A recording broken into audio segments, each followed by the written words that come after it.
ये विघ्न सारे।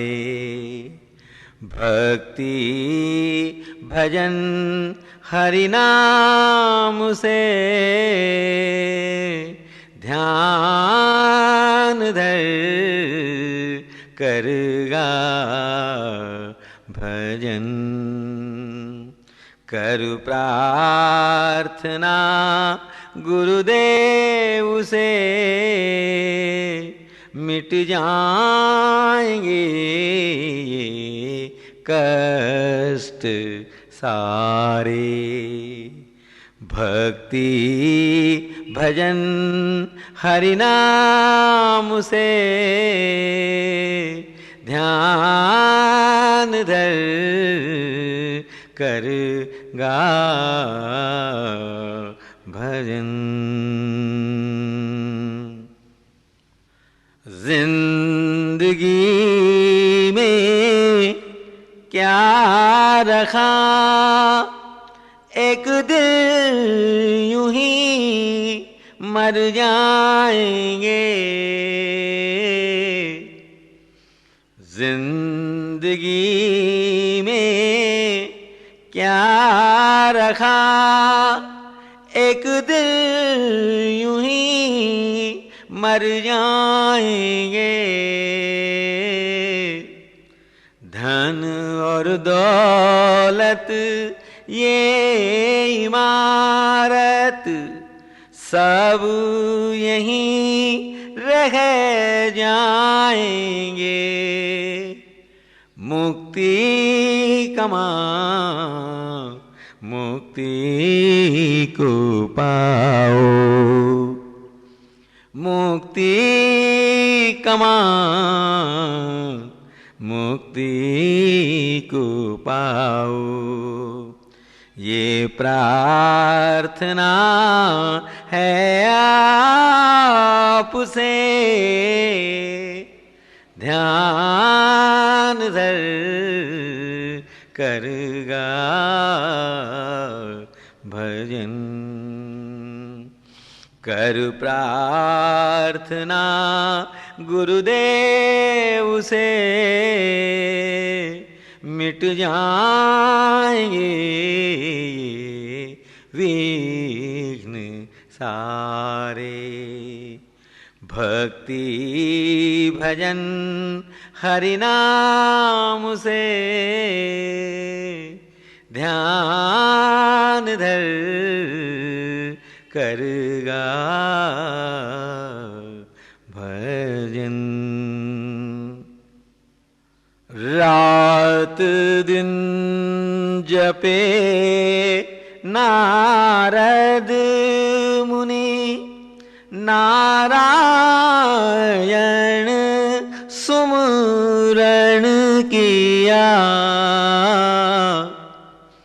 रात दिन जपे नारद मुनि, नारायण सुमरन किया। सैकड़ों को ज्ञान देकर ज्ञान का वर्णन किया। कोई फर्क रहता नहीं, कोई फर्क रहता नहीं। भक्त और भगवान में ध्यान धर करगा भजन। करु प्रार्थना गुरुदेव से मिट जाएंगे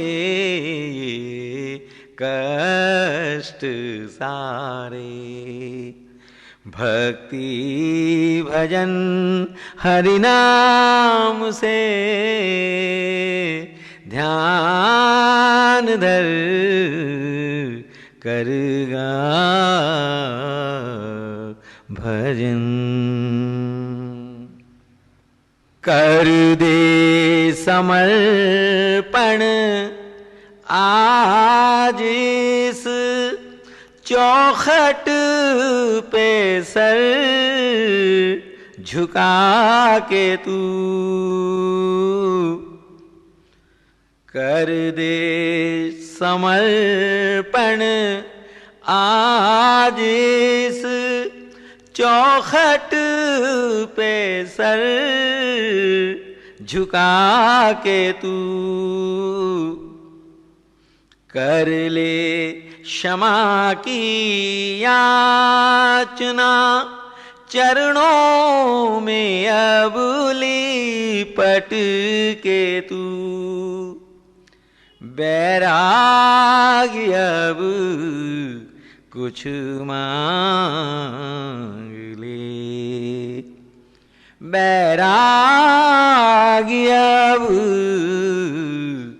कुछ मांग ले। अपने गुरु भगवान से ध्यान धर करगा भजन। कर प्रार्थना गुरुदेव से मिट जाएंगे कष्ट सारे। भक्ति भजन हरि नाम से ध्यान धर करगा भजन।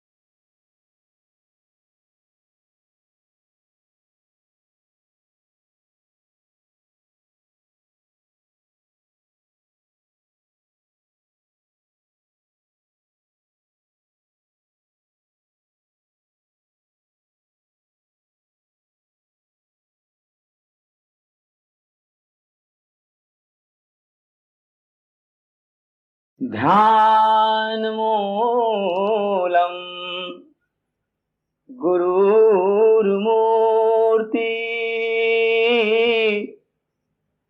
पूजा मूलम गुरुपदम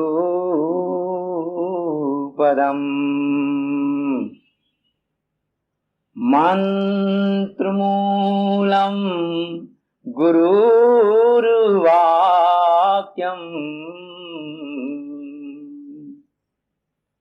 मोक्ष मूलम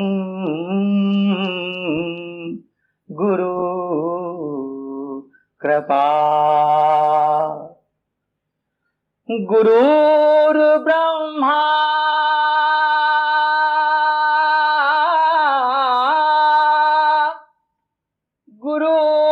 गुरुर्विष्णु गुरुर्देवो महेश्वरा। गुरुर्साक्षात् परब्रह्म तस्मै श्री गुरुवे नमः। ईश्वर को जान बंदे मालिक तेरा वही है। ईश्वर को जान बंदे मालिक तेरा वही है। कर ले तू याद दिल से, हर जामे वो सही है। ईश्वर को जान बंदे, मालिक तेरा वही है। भूमि आगन पवन में, सागर पहाड़ बन में। भूमि आगन पवन में, सागर पहाड़ बन में। उसकी सभी भुवन में छाया समा रही है। उसकी सभी भुवन में छाया समा रही है। ईश्वर को जान बंदे, मालिक तेरा वही है। कर ले तू याद दिल से, हर जामे वो सही है। जिसने तुझे बनाया, जग खेल है दिखाया। जिसने तुझे बनाया, जग खेल है दिखाया। फिर क्यों फिरे भुलाया, उम्रा बिता रही है। फिर क्यों फिरे भुलाया, उम्रा बिता रही है। ईश्वर को जान बंदे, मालिक तेरा वही है। कर ले तू याद दिल से, हर जामे वो सही है। विषयों की छोड़ आशा, जग झूठ है तमाशा। विषयों की छोड़ आशा, जग झूठ है तमाशा। दिन चार का दिलासा, दिन चार का दिलासा, माया फंसा रही है। दिन चार का दिलासा, माया फंसा रही है। ईश्वर को जान बंदे, मालिक तेरा वही है। कर ले तू याद दिल से, हर जामे वो सही है। दुनिया से मन हटा ले, प्रभु ध्यान में लगा ले। दुनिया से मन हटा ले, प्रभु ध्यान में लगा ले। ब्रह्मानंद मोक्ष पाले, तन का पता नहीं है। ब्रह्मानंद मोक्ष पाले, तन का पता नहीं है।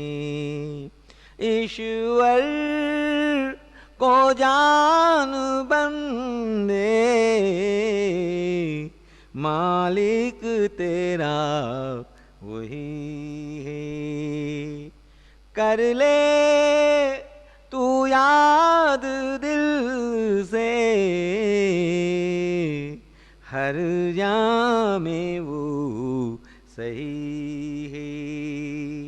ईश्वर को जान बंदे,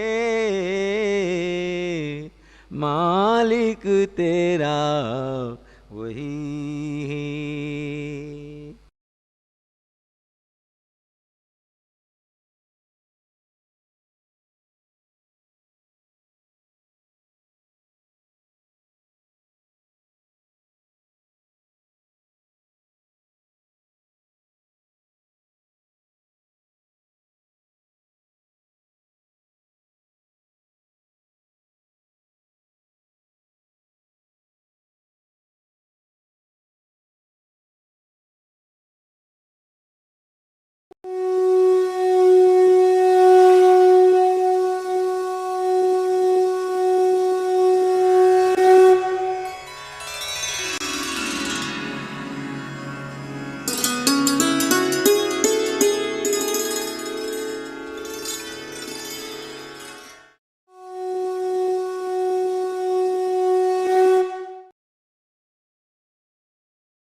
सत्संग सतनाम। सत्संग करेंगे मन शुद्ध होगा, उल्टे सीधे विचार नहीं आएंगे। सत्संग करने से वातावरण घर का और सेंटर का अच्छा होगा और बखूबी इस रास्ते पे चल पड़ेंगे और अपना योग पूरा करेंगे। योग है ये, पूरा करेंगे।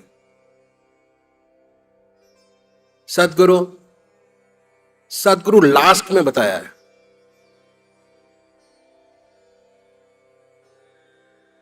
पहली इंपॉर्टेंस सत्संग की दी है। सत्संग है तो सदगुरु है, अगर सत्संग नहीं है तो सदगुरु भी नहीं है। और असली चीज हम छोड़ देते हैं। तो बहुत सोचने और समझने की जरूरत है हर चीज को। आश्रम का मतलब घर से निकले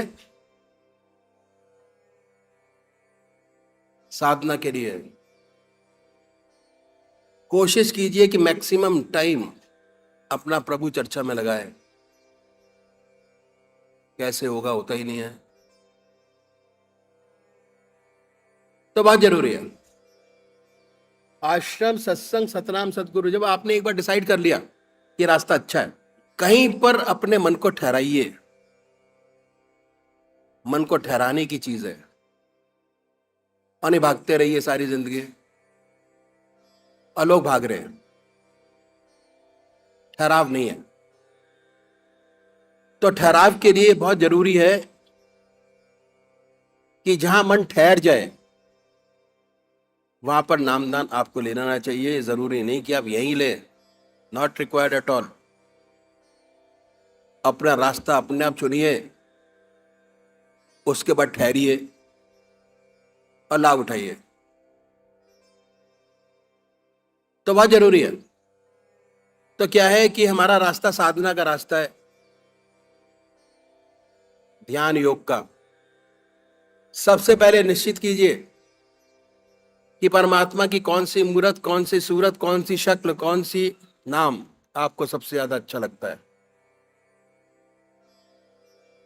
डिसाइड कर लीजिए, किसी के पास जाने की जरूरत नहीं।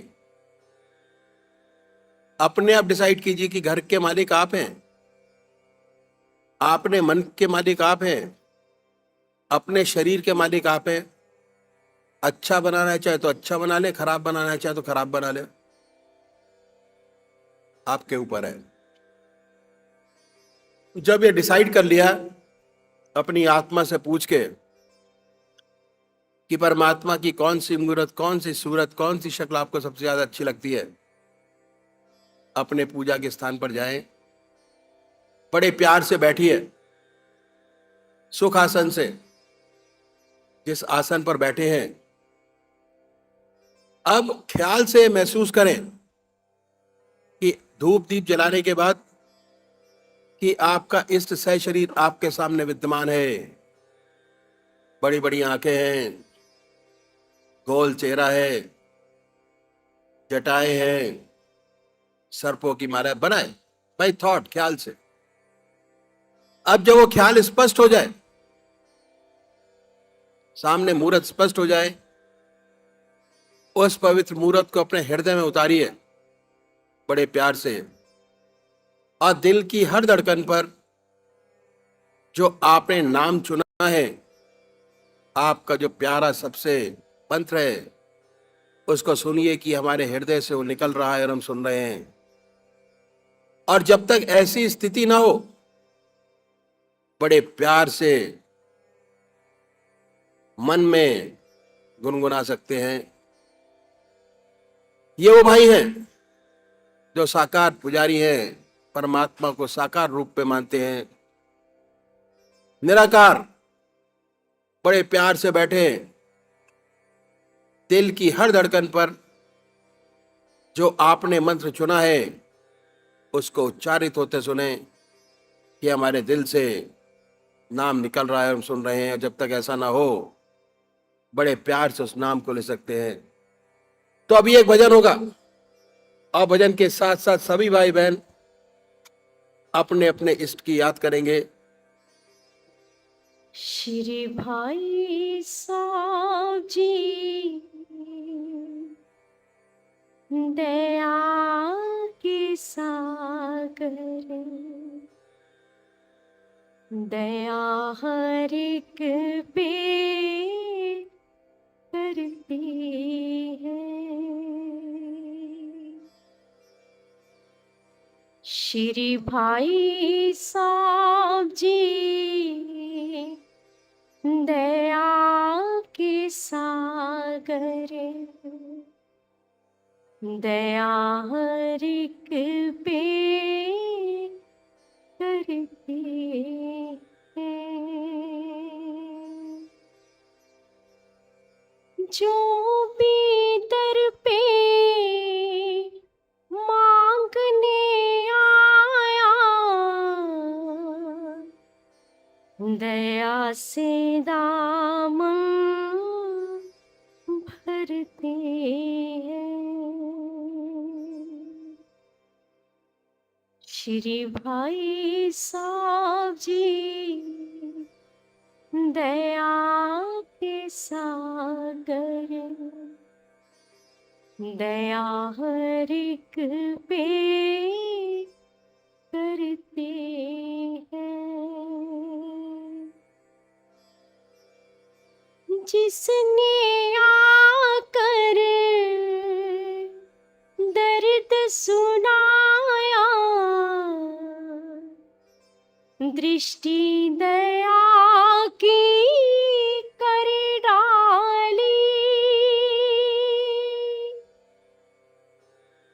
जिसने आकर दर्द सुनाया, दृष्टि दया की कर डाली। जो भी दुखिया मांगने आया, खुशियों से झोली भर डाली। खुशियों से झोली भर डाली। खुशियों से झोली भर डाली।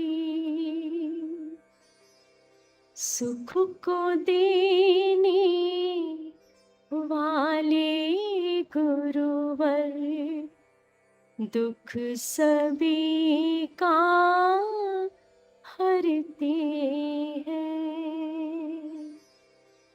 सुख को देने वाले गुरुवर, दुख सभी का हरते हैं।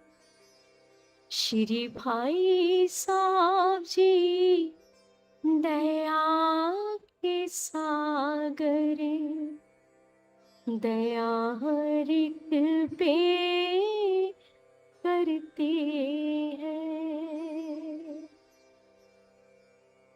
जीवन की हर एक उलझन को उन्होंने खुद सुलझाया था।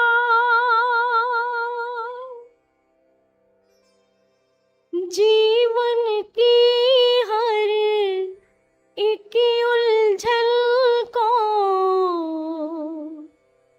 उन्होंने खुद सुलझाया था। ओम ओम कहलाकर सबको मुक्ति धाम पहुंचाया था। मुक्ति धाम पहुंचाया था। उनके शिष्य को हाथ लगे ना, धर्मराज भी डरते हैं। उनके शिष्य को हाथ लगे ना, धर्मराज भी डरते हैं। श्री यशपाल जी दया के सागर, दया हर एक पे करते हैं।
ओम जय सद गुरुदेव जय प्रचंडम। श्री बृजमोहन वचनामृत भाग 1। परिच्छेद 19। तीमारपुर प्रस्थान। स्थान तीमारपुर, दिल्ली, सन 1948।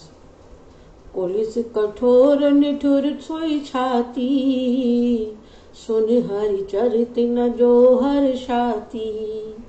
गिरजा सुनहु राम कै लीला, सुरहित धनुज विमोहन शीला।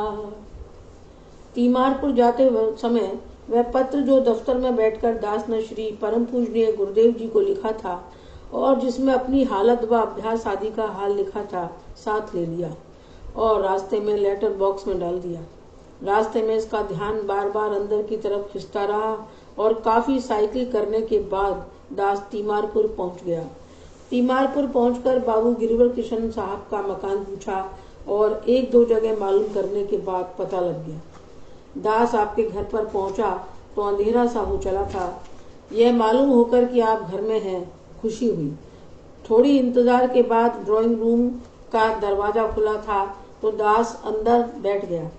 आपके सुपुत्र ने इस दासानुदास का नाम पूछा। नाम पता व किस कार्य से आना हुआ पहले ही मालूम कर लिया था तथा ड्राइंग रूम में बैठ जाने व थोड़ी देर इंतजार करने का आदेश दिया। दास ने देखा आपका ड्राइंग रूम बड़े करीने से सुसज्जित है। पहले एक दरी बिछी हुई है, उस पर एक कीमती कालीन बिछा हुआ है। उसके चारों ओर एक सुंदर सोफा सेट लगा हुआ है। बीच में एक गोल मेज लगी है जिस पर सुंदर कड़ा हुआ टेबल क्लॉथ बिछा है, जिस पर एक दो अंग्रेजी की मैगजीन पड़ी है। छोटी छोटी और कई मेज हैं, जिनमें से एक पर जो सोफा सेट के बगल में है एस्ट्रे रखी है। बाकी पर कला कौशल, आर्ट की अनेक चीजें जैसे महात्मा गांधी जी का बस्ट, लखनऊ के मिट्टी के खिलौने व ऐसी ही अनेक चीजें लगी हैं। एक तरफ हारमोनियम, तबला व सारंगी रखे हुए हैं, जिससे प्रतीत होता है कि आपको संगीत से भी प्रेम है। दूसरी तरफ रेडियो सेट भी लगा है। दास अभी यह देख ही रहा था कि बाबू गिरवर कृष्ण जी साहब तशरीफ ले आए। दास ने खड़े होकर प्रणाम किया। आपने बैठ जाने का आदेश दिया और कहा, आप बाबू मोहनलाल जी पेशकार साहब के भतीजे हैं। आप यहाँ कहाँ पर हैं? दास, मैं यहाँ पर development branch post and telegraphs में इंजीनियरिंग सुपरवाइजर हूँ और अतुल ग्रोव में ईस्टर्न कोर्ट के पास नई दिल्ली में रह रहा हूँ। दशहरे पर सिकंदराबाद भंडारे पर गया था। वहाँ परम पूजनीय दद्दाजी महाराज के दर्शन हुए थे। उन्होंने आदेश दिया कि दिल्ली पहुंचकर आपके दर्शन करूं तथा कुशल क्षेम मालूम करके उन्हें पत्र लिखूं, इसलिए हाजिर हुआ हूँ। बाबू गिरवर किशन साहब, अच्छा, आप सिकंदराबाद भंडारे पर गए थे? भाई साहब, भंडारे पर आए हुए थे। विचार तो मेरा भी भंडारे पर जाने का था, परंतु कतिपय कारणवश जाना नहीं हो सका। डॉक्टर श्री कृष्ण जी साहब जिनके यहाँ भंडारा था, मेरे भाई हैं। मैं भी सिकंदराबाद जाता रहता हूँ, इस बार जाना ना हो सका। और कौन कौन सा आप तशरीफ लाए थे? दास, अच्छा, आप डॉक्टर श्री कृष्ण जी साहब के भाई हैं तो सेवक के पूजनीय हैं। वहाँ पर काफी सत्संगी भाई आए हुए थे, परंतु बुजुर्गों में तो श्री पूजनीय डॉक्टर चतुर्भुज साई जी, श्री मदन मोहन लाला जी, हमारे गुरुदेव व पूजनीय डॉक्टर श्री कृष्ण जी साहब ही विशेष रूप से थे। बाबू गिरवर किशन साहब, क्या राधा मोहन जी भी कानपुर से आए थे? दास, राधा मोहन जी को मैं नहीं जानता, कह नहीं सकता आए अथवा नहीं। बाबू गिरवर किशन साहब, वे भाई साहब बृजमोहन लाल जी के छोटे भाई हैं, कानपुर में सत्संग कराते हैं। और भंडारा कैसा रहा? दास, भंडारा बड़ा अच्छा रहा और सेवक का तो भाग्य जाग गया जो परम पूजनीय दद्दाजी महाराज के दर्शन हो गए, उपदेश मिल गया। मेरे लिए तो एक नया जीवन ही हो गया है। मैं अपने हृदय के आनंद का वर्णन नहीं कर सकता। ऐसा कहते कहते इसका हृदय गहरे ध्यान में डूबने लगा और आंखें झपकने लगी। यह बातचीत कर रहा था, परंतु बार बार आंतरिक ध्यान इसे अंदर की ओर खींच लेता था और यह बातचीत करते करते गायब सा हो जाता था। बाबू गिरवर कृष्ण साहब इसकी इस हालत को भी देखते जाते थे और बातचीत भी कर रहे थे। आपने फरमाया, भाई साहब, बृजमोहन लाल जी की बात ही कुछ और है। लाला जी महाराज, परम संत महात्मा श्री रामचंद्र जी महाराज की असल रूहानियत उन्हीं पर उतरी है। लाला जी महाराज की शक्ल बनकर रह गए हैं। बातचीत का वही ढंग, वही आवाज, वही तरज गाने में भी वही आकर्षण व बारीक आवाज जो दिल को मोम बना दे। तवज्जो में भी वही नफासत व लताफत, प्रेम व आकर्षण। लाला जी महाराज की तरह उनका भी जोर आंतरिक अभ्यास व साधना पर विशेष रहता है। बाह्य विद्वता प्रदर्शन व भाषण आदि में वे भी बिल्कुल यकीन नहीं रखते और न इनमें कोई वास्तविक आत्मिक लाभ होता है। अगर कभी भंडारे वगैरह के अवसर पर बोलते भी हैं तो अभ्यास व साधना के बेहतरीन व आसान गुणों, nice and easy formulas for practice पर ही प्रकाश डालते हैं।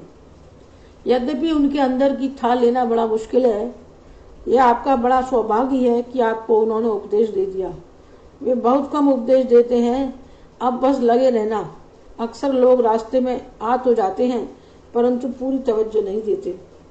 दास जी हाँ, मेरे ऊपर जो उनका असर हुआ है बयान नहीं कर सकता। आपका आशीर्वाद रहा तो लगे रहने का तो भरसक प्रयत्न करूंगा, ईश्वर इच्छा पर निर्भर है। श्रद्धा और विश्वास की वृद्धि। स्थान तीमारपुर, दिल्ली।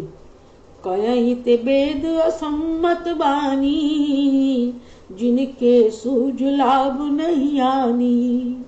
मुकुर मलिन अरुणयन विहीना, राम रूप देख मदीना। इसी बीच में चाय की ट्रे आ गई। 2 तश्तियों में मीठा व नमकीन भी था। चाय बनाई गई व धीरे धीरे चाय पान आरंभ हुआ। बीच बीच में फिर बातचीत प्रारंभ हुई। आपने फरमाया, हमने लाला जी महाराज का जमाना देखा है। उनका जैसा फकीर आज नजर आना दुर्लभ है। उनको कोई नहीं पहुंचा। हमारे मकान फतेहगढ़ में लाला जी महाराज के पड़ोस में था। उनकी हमारे ऊपर बड़ी कृपा थी। वे हमें बनाना चाहते थे और हम उनसे दूर भागते थे, परंतु फिर भी वे हमारे सारी गुस्ताखियों को नजरअंदाज करके अपना दस्ते शफकत हम सब के ऊपर बराबर रखते थे। हम लोग उनको समझ ना सके, उनकी जिंदगी में उनसे कोई लाभ उठाने की कोशिश नहीं की। जो कुछ उन्होंने जिन्हें भी दिया है सब एक तरीके पर जबरदस्ती ही दिया है। एक भाई साहब ब्रजमोहन लाल जी ने तो जरूर अदब आदाब निभाए हैं व कोशिश में लगे रहे हैं। हमारा यह हाल था कि मैं लाहौर में पढ़ा करता था और मुझे ताश खेलने का बड़ा शौक था। जब घर जाता तो लाला जी महाराज मना किया करते कि बेटा ताश नहीं खेलना चाहिए, ये आदत खराब है, समय का दुरुपयोग होता है। परंतु मैं ना मानता और वैसे ही झूठ कह देता। मैंने ताश खेलना छोड़ दिया है। 1-2 मर्तबा तो लाला जी महाराज एक अजीब सी नजर डालकर खामोश रह गए, परंतु लाहौर जाकर फिर होटल में ताश खेलने बैठ जाया करता था और समझता था कि लाला जी महाराज यहाँ थोड़ी देखने आएंगे। जब बार बार मना करने पर भी इसकी ताश खेलने की लत ना छूटी तो एक मर्तबा जब ये छुट्टियों में घर फतेहगढ़ गया हुआ था तो आपने कहा, हमने आपको बार बार ताश खेलने के लिए मना किया है परंतु आप बराबर ताश खेलते हैं। नफ्स के गुलाम बने हुए हैं, इस तरफ बिल्कुल ही ख्याल नहीं करते। श्री गिरवर किशन जी ने छिपाते हुए कहा, नहीं जी, मैं तो अब बिल्कुल भी ताश नहीं खेलता। किसने आपसे कह दिया कि मैं ताश खेलता हूँ? लाला जी महाराज। कहा तो किसी ने नहीं। अच्छा, तुम उस दिन तारीख में अपने हॉस्टल में किस रूम नंबर में इन लड़कों के साथ खेल रहे थे अथवा नहीं? सच सच बोलो। श्री गिरवर किशन जी। मैं सुनकर हक्का बक्का रह गया। लाला जी महाराज लाहौर तो गए नहीं। फिर उन्होंने तो जो भी हाल बताया बिल्कुल ठीक है। कमरे का नंबर, साथियों के नाम, दिन व तारीख सब बिल्कुल ठीक है। मेरे अचंभे का पारावार ना रहा और मैं फौरन ही लाला जी महाराज के चरणों पर गिर गया। अब ऐसी गुस्ताखी व गलती न होगी, यह थी उनकी कृपा। हम उनसे बचते थे, उन्हें धोखा देने का प्रयत्न करते थे। ऐसा कहते कहते बाबू गिरवर किशन जी की आंखों में आंसू झलक आए हैं। दास बड़ी एकाग्रता तथा प्रेम से उनका वार्तालाप सुन रहा है। चाय भी कप में पड़ी पड़ी ठंडी हो गई है। दास को उनके वार्तालाप में जो आनंद आ रहा है उसका वर्णन शब्दों में नहीं किया जा सकता। थोड़ी देर निस्तब्धता के पश्चात अब फिर ध्यान व चाय नाश्ते की ओर गया है। अब फिर चाय पान हो रहा है। चाय समाप्त हुई तो ट्रे इत्यादि हटा दिए गए।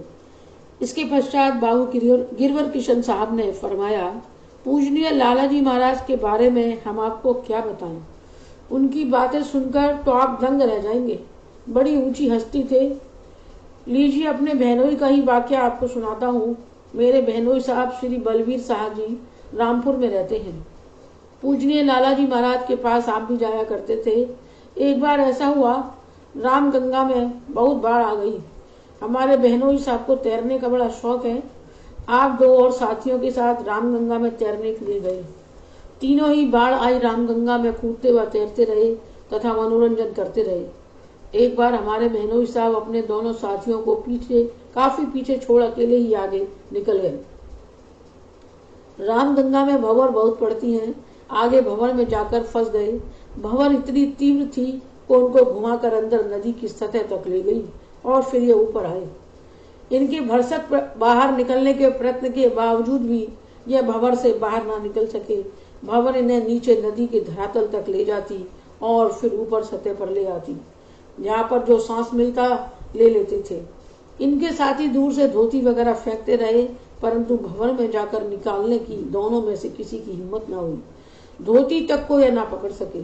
जब 8 या 10 मिनट इनका यही हाल रहा और यह ऊपर नीचे होते रहे तो सांस भी फूलने लगा और शरीर में भी थकान महसूस होने लगी। जब इन्हें जिंदगी का भरोसा ना रहा तो ऐसे आड़े समय में भगवान की असीम दया कृपा से इन्हें परम पूजनीय लालाजी महाराज की याद आई और आंखें मीच कर इन्होंने अपने आप को यह सोचकर कि अब तो मरना ही है, क्यों ना लालाजी महाराज की याद में मरा जाए, अपने आप को उनके पवित्र ध्यान में लगा दिया। ऐसा विचार कर सारे प्रयत्न छोड़कर परम पूजनीय लालाजी महाराज का ध्यान हृदय में धर मौत का इंतजार करने लगे। कहा जाता है कि इतने में ही एक लड़का जिसकी उम्र 12 या 14 वर्ष से अधिक न होगी, रामगंगा के दूसरे किनारे से दरिया में कूदा और तैरकर इस भंवर तक आया। भंवर में आकर बाबू बलबीर साहब जी को धक्के लगा कर भंवर से बाहर निकाला और फिर रामपुर की ओर उन्हें पकड़कर खींचकर इतने पानी में जाकर छोड़ दिया जहां से यह आशा थी कि इनके साथी इन्हें बाहर निकाल लेंगे। इसके पश्चात यह दिव्य साहसी लड़का रामगंगा के उसी किनारे पर जहां से आया था चला गया और जंगल में ओझल हो गया। अब तो कुछ मुश्किल ना था। उनके साथी उन्हें किनारे पर ले आए और उनके पेट वगैरह में जो पानी भर गया उल्टा कर निकाला। जब होश में आ गए तो फिर उस लड़के की ढूंढ शुरू हुई जिसने यह हिम्मत का काम किया था। इधर उधर रामगंगा पार के गांव में मालूमात की, परंतु उस लड़के का कुछ पता न चला। बाबू बलबीर साहब जी दूसरा जन्म पाकर घर पहुंचे और गुरुदेव तथा भगवान का बड़ा शुक्रिया अदा किया। अगले रोज प्रातःकाल ही उन्हें फतेहगढ़ से तार मिला जिसमें लिखा था, wire your welfare immediately Ramchandra. अपनी कुशलता का तार शीघ्र दें रामचंद्र। यह तार पाकर बाबू बलबीर साहब जी चौंकी पड़े, परंतु उनकी समझ में भेद कुछ न आया। अब उधर फतेहगढ़ का हाल सुनिए। इसी दिन रोज यह वाकया गुजरा। परम पूजनीय लालाजी महाराज सायंकाल के समय बाहर से सत्संगी भाइयों के आए हुए पत्र डॉक्टर श्री कृष्ण जी साहब हमारे भाई साहब से पढ़वा रहे थे। हमारे भाई साहब उन दिनों परम पूजनीय लालाजी महाराज के पास फतेहगढ़ में ही रहते थे। लगभग 5 बजे एक पत्र बिल्कुल बीच में ही छोड़कर आप एकाएक ऊपर मकान की छत पर गए और छत पर बड़े ध्यानावेश में इधर उधर मस्ती में घूमते रहे। उन्हें इतना ध्यानावेश हो रहा था कि पसीना उनके बदन से छूने लगा।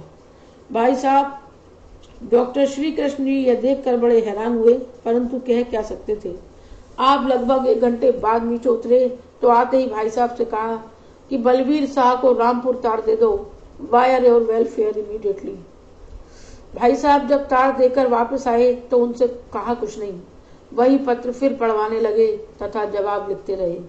अगले साल का फतेहगढ़ में भंडारा हुआ तो सब भाई एकत्रित हुए।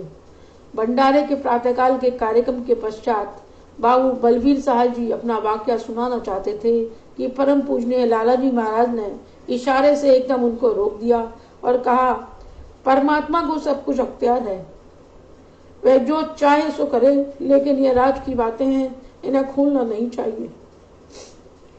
परम पूजनीय लालाजी महाराज से यद्यपि अनेक आश्चर्यजनक घटनाएं हुई, परंतु वे सदा ही इन बातों से बचते रहते थे और हमेशा यह कहकर टाल दिया करते थे कि मालिक कुल अखिल ब्रह्मांड नायक को अख्तियार है कि वे जो चाहे सो करे। अहले औलिया से कभी भी सारी जिंदगी कोई मौजज़ा आश्चर्यजनक घटना सर्वजन नहीं हुआ। यद्यपि दुनिया के लोग कुछ भी कहते रहे, यह घटनाएं सुनते सुनते दास को रोमांच हो आया है। इसकी आंखों में भी अश्रुकण छलक आए हैं।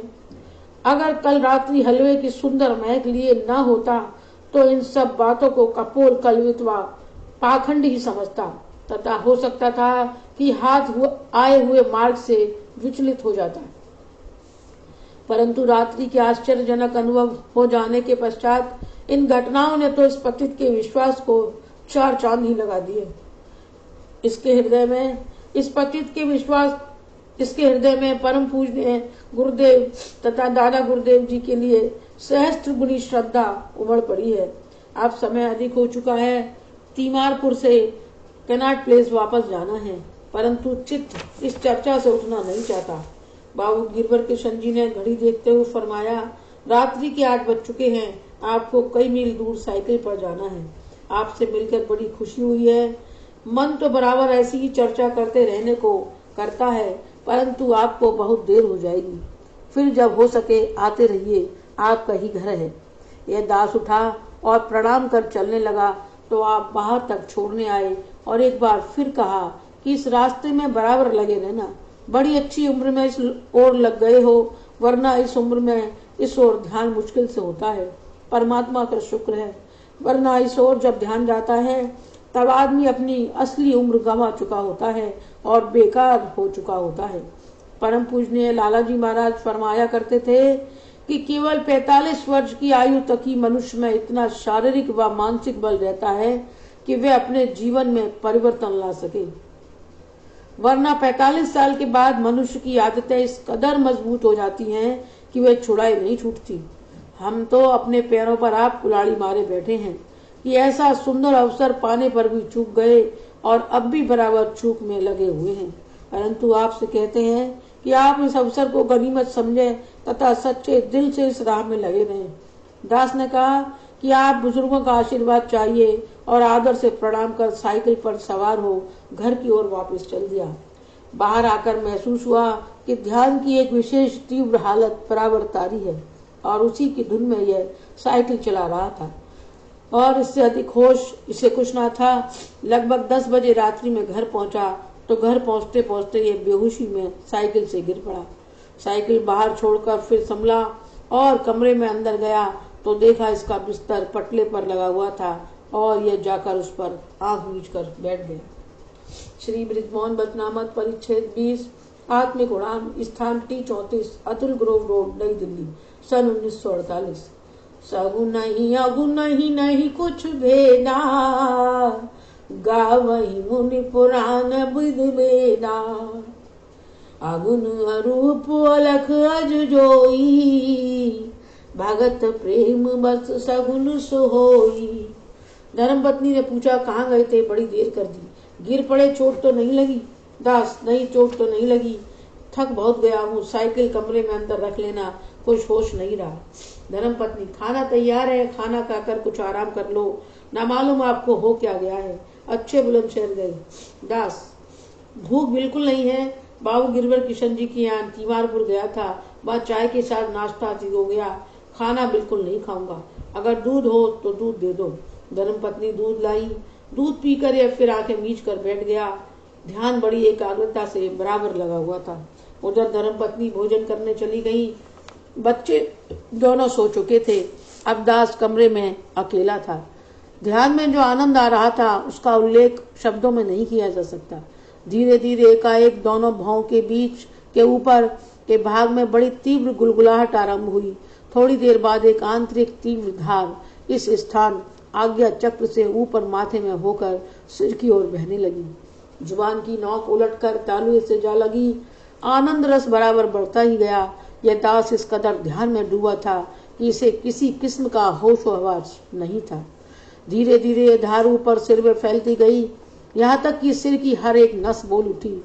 सिर की नसें इस कदर फड़क रही थी कि इस फड़कन से एक अजीब शांति व आनंद की रसना चित्त, मन व बुद्धि में उतरती मालूम हो रही थी। एक सुंदर शीतल जल का झरना सिर में अंदर की ओर बह रहा था, जिसकी रसना में शरीर, चित्त, मन, बुद्धि व आत्मा सब कुछ डूबे जा रहे थे। इतने में ही दास को ऐसा मालूम हुआ कि इसके प्राण ऊपर खींचे जा रहे हैं और उनका रोकना इसकी शक्ति के बाहर है। इसकी आंखों की पुतलियां ऊपर खींचने लगी, आंखों के डेले ऊपर खिंचकर रह गए थे, आंखें खोले भी नहीं खुलती थी, जुबान उलटकर अंदर की ओर खिंच गई थी। प्रयत्न करने पर दास बोल नहीं सकता था। उधर इतने अगम आनंद के समुद्र में डूबा था कि बोलने व देखने की इच्छा ही बाकी ना रह गई थी। अब यह आंतरिक धार कपाल से जाकर टकराने लगी और सहस्त्रदल कमल पर स्पंदन होना आरंभ हुआ।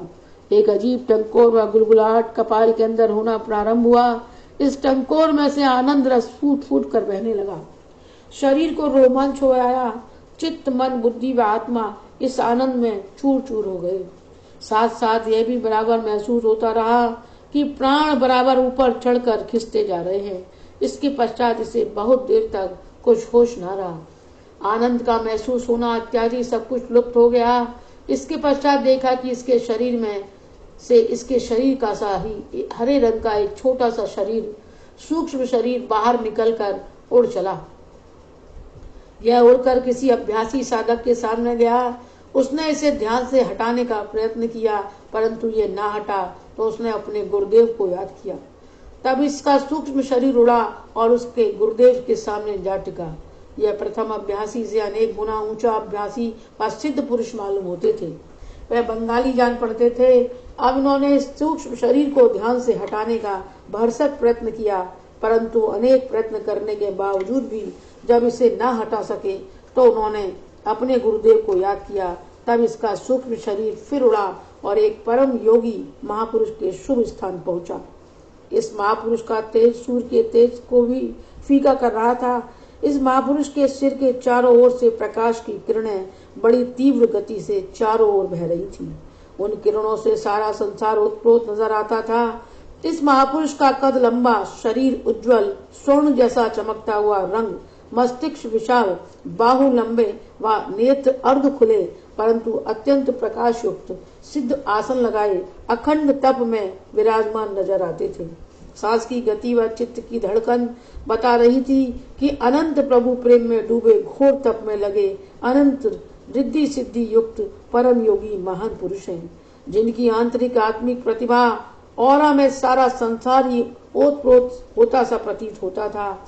इन महापुरुष को देखने के बाद इसके हृदय से जय सद्गुरुदेव का जाप स्वतः ही आरंभ हो गया और ऐसा मालूम हुआ कि इसके चारों ओर अथाह और अगम समुद्री समुद्र है और यह जल में जय सद्गुरुदेव का जाप करते हुए बराबर इन महापुरुष की ओर बढ़ता ही चला जा रहा है। इसका सूक्ष्म शरीर जय सद्गुरुदेव का जाप करते करते तेजी से पानी को चीरता हुआ आगे बढ़ चला था कि मानो रोशनी दौड़ रही हो, परंतु समुद्र तथा जल का कहीं छोर ही नजर नहीं आता था। काफी दूर जाने के बाद इसके सूक्ष्म शरीर को छोड़कर सफेद प्रकाश युक्त इसकी आत्मा ऊपर उठी और ऐसा प्रतीत हुआ मानो समस्त संसार की हर वस्तु में समा गई। हर एक वस्तु अंदर हरकत में तथा सजीव नजर आ रही थी तथा इसकी आत्मा के उनमें और समा जाने से हर वस्तु अधिक प्रकाश युक्त तथा सजीव हो उठी थी। संसार का हर एक स्त्री पुरुष व बच्चा अधिक प्रसन्न व प्रफुल्लित नजर आ रहे थे, मानो उनमें जीवन शक्ति अधिक बढ़ गई हो। इसी प्रकार हर एक पशु पक्षी इसकी आत्मा के उनमें और समा जाने से अधिक सुंदर व मनोहर प्रतीत होते थे। वृक्ष व पौधे सजीव नजर आ रहे थे तथा उनमें इसकी आत्मा के समा जाने से उनकी हरियाली अधिक बढ़ गई थी। दरों दीवारों में, घाटियों व पहाड़ों में, मैदानों व पत्थरों में, नदियों व तालाबों में, वृक्षों व पौधों में, पशु व पक्षियों में, हर प्रकार के जीव जंतुओं में, स्त्री व पुरुषों में तथा पृथ्वी, जल, अग्नि, वायु और आकाश में सब एक ही प्रकार जीवन से ओतप्रोत नजर आ रहे थे और हर वस्तु अंदर हरकत में दृष्टिगोचर हो रही थी। इस सामूहिक एकरस जीवन में इसकी आत्मा भी समाई जा रही थी और इस प्रकार संसार की हर वस्तु तथा प्राणी में इसकी आत्मा भी जा समाई प्रत्यक्ष दृष्टिगोचर हो रही थी तथा इससे हर वस्तु अधिक प्रकाश युक्त, सुंदर व अधिक सजीव हो उठी थी। कैसा आनंद में अनोखा व सुंदर अनुभव ज्ञान था, उसे शब्दों में असंख्य प्रत्यक्ष करने पर भी दर्शाया नहीं जा सकता। कितने समय तक दास की यह अवस्था रही और फिर किस प्रकार इसकी आत्मा शरीर में वापस आई, इसका इसे कुछ होश नहीं रहा। ओम।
तप चरण पर हो